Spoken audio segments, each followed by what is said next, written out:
Are the mythicists the new Christians who are now deciding to doubt the historical narratives? Or are they the original Christians and the inventors of the historical narratives? Are they the new Christians? Which is the order, right?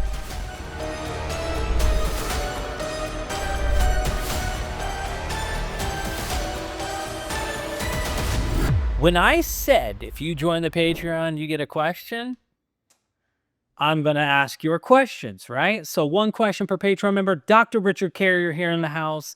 Thank you for doing this, bro. Yeah, happy to be here. Again, go get his books, join his blog, join his Carrier's awesome, amazing person. And I hope in these conversations that you see a side that is just a very deep thinker who's all over and flexible with different thoughts. I mean, you're really very flexible. I think people have a misconception.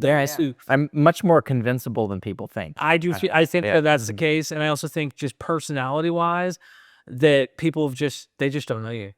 Yeah. I really just think they don't know you. It's like, dude, they just don't know you. Yeah. That's the problem.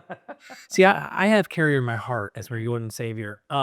Totally kidding. So let's get to the question. Yeah. Richard, and I'm sorry if I butchered the last name, Grigonis. Whenever I'm at an airport, I always have a bit of fun. I walk up to an airliner pilot, take him aside and say, "Now, Captain, whatever you do, don't fly below the moon, or the archons will get you." The pilot then usually recoils and exclaims, "What is that, some kind of UAP thing?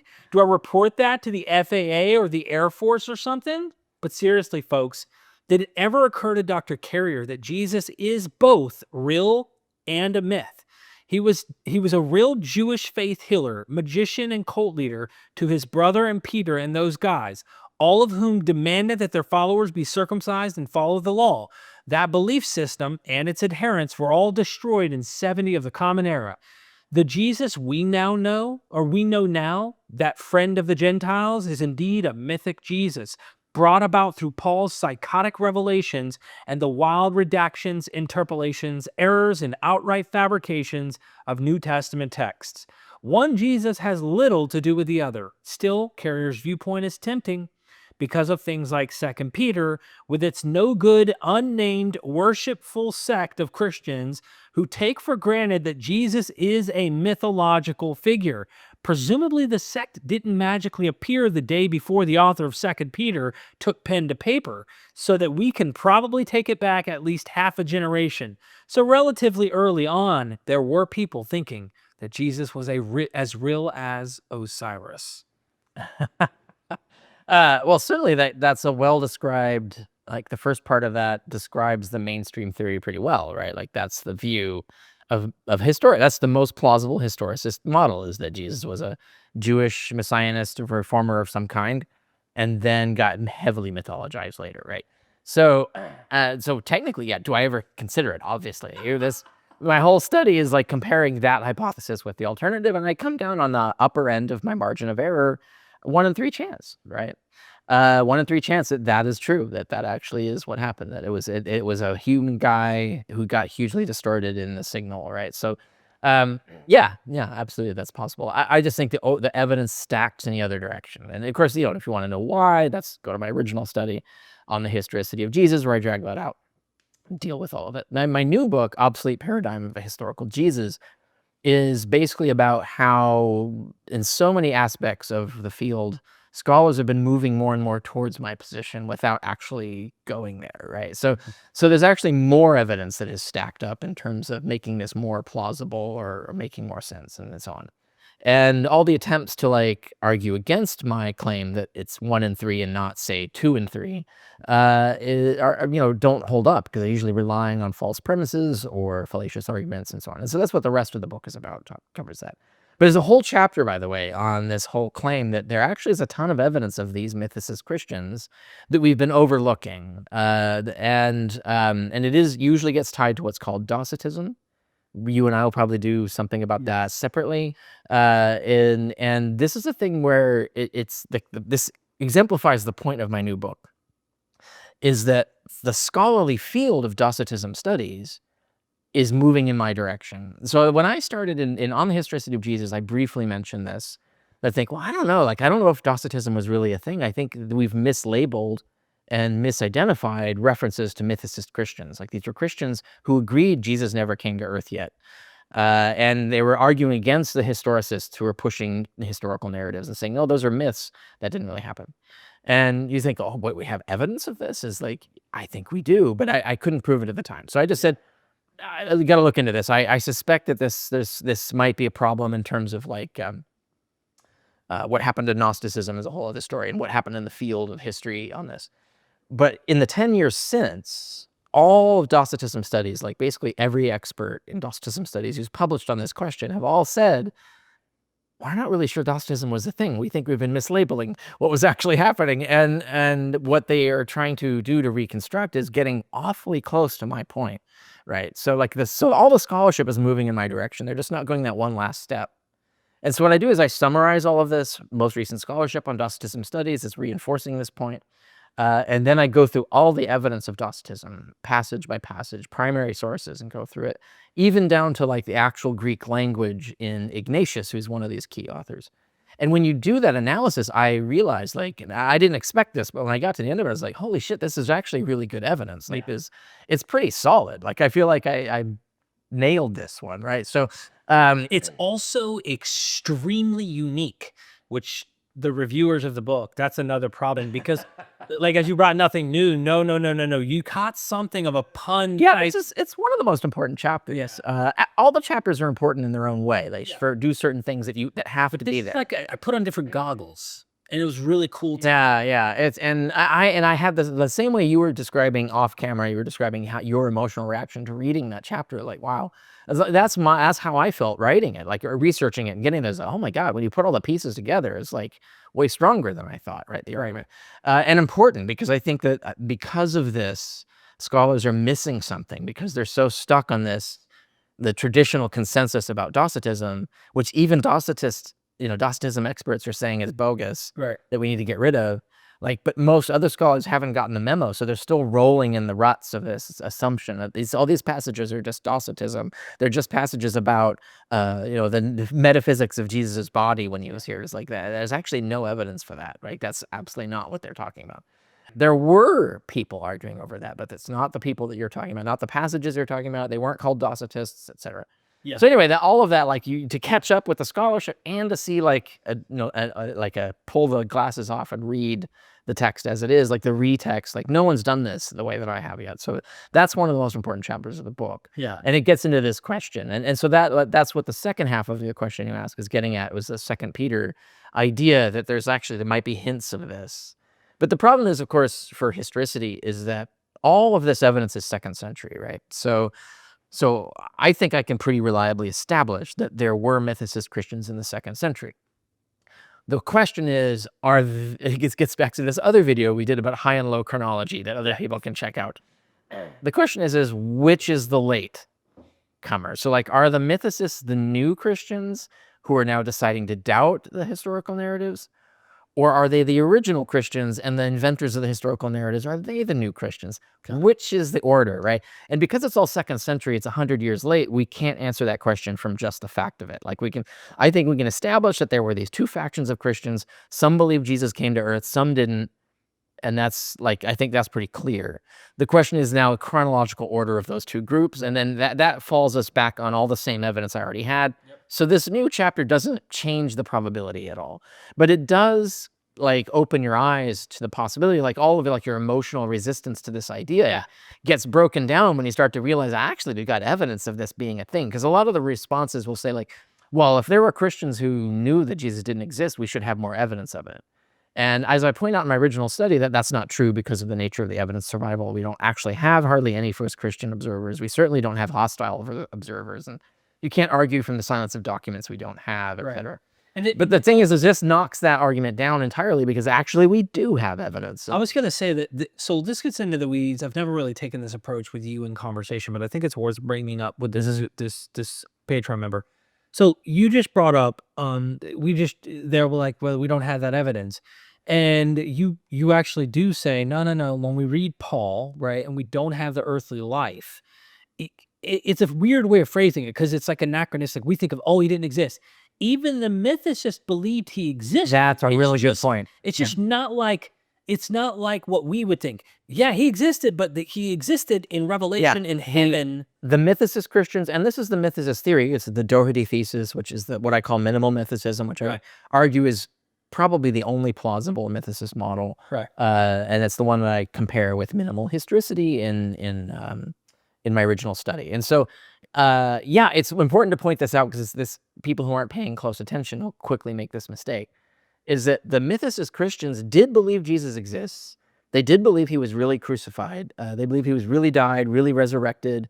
So then he really was incarnated. So he became a human, even a Jewish Davidic man. Like, they believe all of those things. So the question is not that they don't believe those things. The question is, where do they think those things happened? That's really the whole debate. Right. Like, do they think it happened? Now, to us, if you have these Christians running around saying it happened in the sky, to us, okay, we know that's not historically true. Yeah. Right? So for us, mythicism means he didn't exist at all. Right? I would even think modern Christians, if you gave them that option alone, most modern Christians would not adopt it. And it's funny because it's like it would be an easy way to solve the problem. Like, if we had a smoking gun. Well, we don't, but if we had a smoking gun evidence that Jesus didn't exist, right? Yeah. I can think of some possible pieces of evidence that could show up that would do this, right? That would conclusively prove there was no God. Right. Then how would Christianity survive? You know, it's like, well, the way it would survive is that they would jump to the original version of Christianity, right? It's like, which I've laid out, like this, the original version is it all happened in the sky and you can only know of it through revelation or through scripture, which is another form of revelation. And then, yeah, then it's solved. Right. Now, the other thing I can imagine, a lot of people who don't know you, man, there is so much he said, she said, and then there's so much that circulates through the telephone game against you from your opponents or people who don't like you, whatever. With antagonism, you've had your arguments against Bart Ehrman and other people like in the internet world. I kind of want to take a personal route here and ask you personally so that people can hear from you. Are you... Of course, someone would not confess this if they were like that hell-bent, but like, you don't, I'm going to say this like as someone who's met you, you don't even in any way feel resistant to the Jesus possibly existing. Like, when I talk to you about how and reasons I might feel or think, and I say feel because there's no way I fucking know. Okay. Yeah. Let's keep it 100 here. Right. Yeah. Like, I could not know that historicity. That's why when I hear like, you got to make sure. That's why I just mentioned we don't have the smoking gun. Right. It's just a tendency in the evidence. So it leaves open both possibilities. Right. And that I don't hear you sounding like some people who may have maybe gone way too far with your torch or... Yeah, or they're arguing that historicity is ridiculous. How dare you believe it? Right. Yeah. It's like, no, it's not ridiculous at all, right? Right. We have totally plausible models of the historicity of Jesus.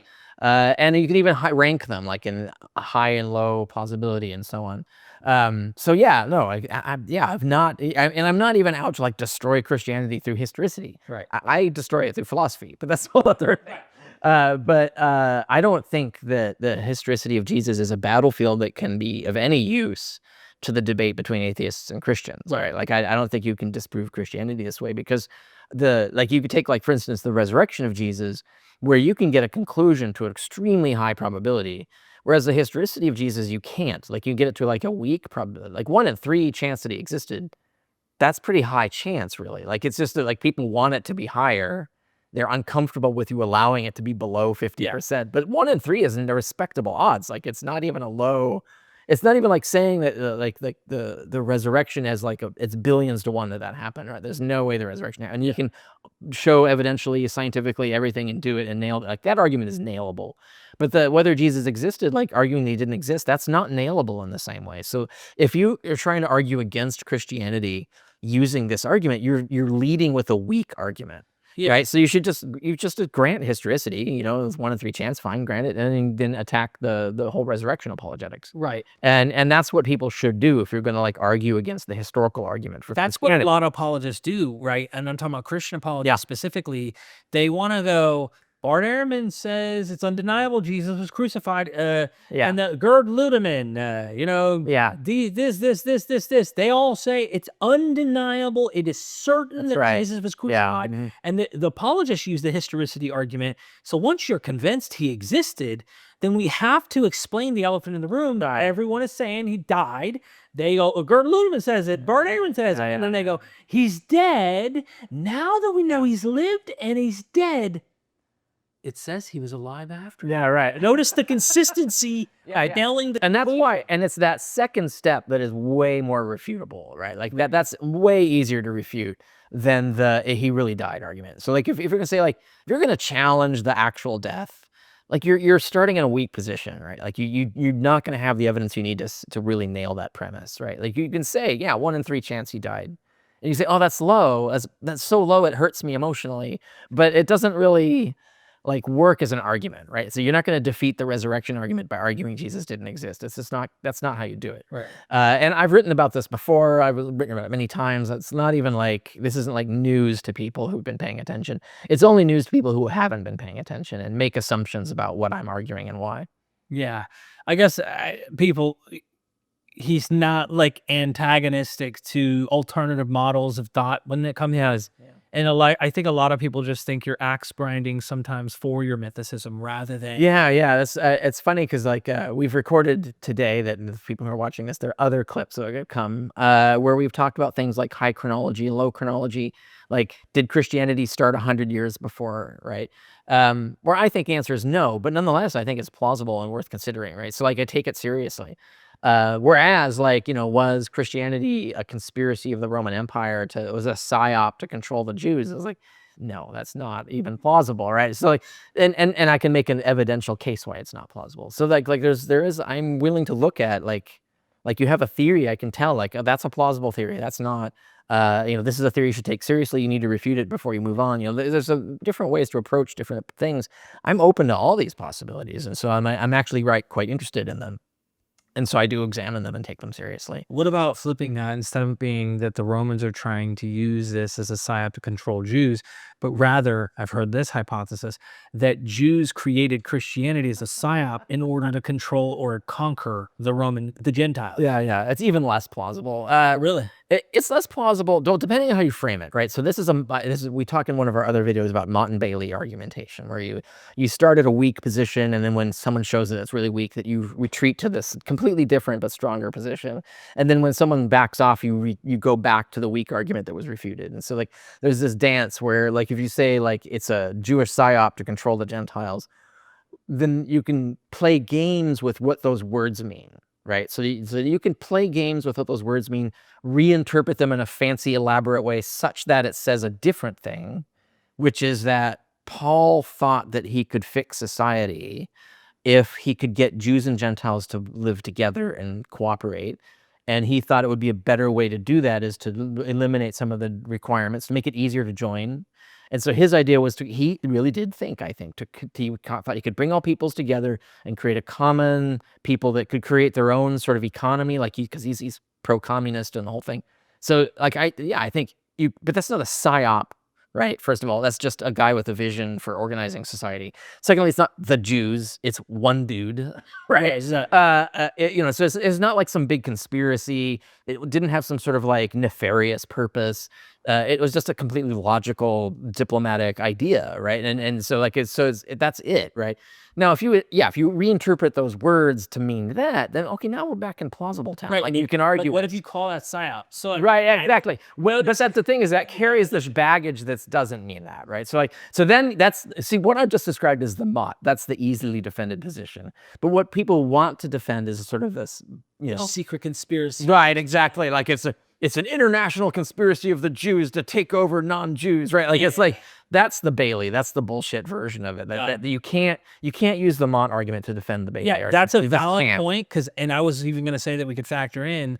Here's this mystic prophet Paul, one Jew who thinks much of himself for sure, who's looking at scripture. He's decoding the Gentile. Joseph Smith, Muhammad, like, you know, and even if it's not Muhammad, it's somebody thought that it would be a good idea to organize all these things and organize your armies along this new Quranic faith, right? Like somebody thought that would be a good idea, right? Is that a conspiracy? Is it a psyop to take over the world? Like, I mean, those are the wrong words, right? Like that's not really how, like they do have the goal. They want everybody to be Muslim, right? That's not a conspiracy. They're open about that. That's not a hidden thing, right? Like I said, and so the idea, and the original, you look at Joseph Smith, like the original formulation, 100% a scam, like totally made up. But like he had these ideas about how to organize society. He was very arrogant about himself. Like, if we do it this way, it would be better. And so he created all of this sort of trickery to sort of convince people to his vision. And so then you get Mormonism, and here it is, an international movement and so on. Does that mean like Mormons are engaged in an international conspiracy to take over the world? I mean, like, yeah, in a like really weak sense that everyone is like it's not, like secular humanists want this, Christians want this, Muslims want this, right? So it's like everybody's doing that, but it's not a secret. Like they're just openly doing it. And the final thing on that, as we wrap up here, is I keep thinking, I've read Paul Frederiksen, read several Pauline scholars who are identifying scripture that Paul quotes or it seems to be lifting from, that from Isaiah, other places that have these. You could see him seeing himself as someone who's pulling the fulfillment of that. The nations, the light to the nations, we're actually going to get the nations in. 10 Gentiles grab the coattails of the Jew to hear about the there was all of this sort of like he's fulfilling it. Yeah, there was definitely like there was a lot of like this Jewish nationalism in the Old Testament. This idea that they're going to be the center of the world and everybody will bow to them. Like that's totally in the Old Testament. And which is not different from anybody else. Like the Roman Empire said this, like everybody says. And but the thing is so like imagine if you were to say, like I just did the Mormonism thing. You're going to say that because Joseph Smith wanted to transform society, and then snowball compound interest, it grows into this international church where they all want this mission. Does that mean that the Pope wanted to conquer the world through Mormonism? Right. So you can't say like the Christians, global Christians, all evangelicals, Orthodox, they all got together in a secret cabal and they said, we're going to invent Mormonism and take over the world. No, obviously that's not at all what happened. But it's one dude had an idea, and then a bunch of people thought that was a good idea, and then they push it, and that's it. Gotcha. So like Christianity is the same way. It's like Paul had this idea. It wasn't even the original idea. Like the original Christians were not into this, right? Like that was not their mission to like make admission of Gentiles easier, right? At all. But Paul has this idea that then we can like unify and there will be this tension between Gentiles and Jews. It'd go away. Like that's his sort of like, it's naive. It's a little arrogant, but it's like, it was what he sincerely thought, right? And then, this gathers a snowball, compound interest. And then as you got a movement of Christians who want this to happen, right? Like, so this is whatever. We should convert all the Jews now. Like everybody should come in and we should all be Christians and we conquer the world. But that wasn't the Jews. That wasn't their plan. Like they didn't have anything to do with this. I was literally going to say, and I know that we were derailed from the mythicist Jesus, so to speak, the historical question, but it is one of the weird things that it's relevant to the idea of comparing plausible versus implausible theories. And the kind of games people play to try and like argue a position. And it's easy to see, like you see like these crank versions of history. It's easy to worry that for instance, my model, which actually went through the proper academic channels, is just another one of those things. So like it's you got to be able to see that they are different. I'm using a different methodology. I'm using a different argument. I have a different theory. That doesn't mean that the bogus stuff is good. It's still crank. But the crank stuff being crank doesn't mean that like the official academic stuff is crank too. No, of course. So like this requires like, but I think people have a hard time disassociating, right? And so like that's where you get this Mountain Bailey thing with the Jews and the PSYOP, the whole thing. It's like you can have these plausible versions of things, but then certain people want to use that to argue a much less plausible thing, and so they think that but you said this is true, so isn't this then true? It's like this. They can't tell the difference between a bad argument and a good argument, right? And I think that creates a lot of problem in the tensions in the community dealing with this. And just that side, last thing on the side thing that I was going to say was that it's really odd to me when I've thought about this, because I've heard people postulate this position. Yeah. To me, it's like, you know how much shit Jews had to go through because Gentiles who run the Christian faith are like persecuting them? Yeah. Like, would you really work overtime to make the opponents, your real enemies that you're secretly trying to get, then end up like overlapping, over controlling, and becoming more popular and literally ruling over you? Yeah, right. Does that make sense? Like, it's kind of counterintuitive. Yeah, it's and of course the rebuttal would be, oh, they just lost control of their psyop, right? But the thing is like, but that's a completely predictable outcome. So like it's the idea of like, why would Jews want to take over the world by abandoning Judaism. That's a self-contradictory goal. Like, you think, like, if the Jews wanted to take over the world, they would want to make everybody Jewish. That would be the logical thing. So why would you invent a religion that involves abandoning everything that is distinctively Jewish? That doesn't make any sense as a psyop, right? It doesn't. It's similar to like the way that the at-will thesis with the Roman Empire, like the whole model, like the mission you're assigning the Romans makes no sense for the Romans. Like, why would they do this? Even they are smart enough to know that would be a dumb mission, right? So yeah, like there's all that is that internal criticism that you can do, but I think you don't even need to go there. You can debunk it in the straightforward way that I did earlier. Thank you. Sign up for the Patreon. Thank you, everybody.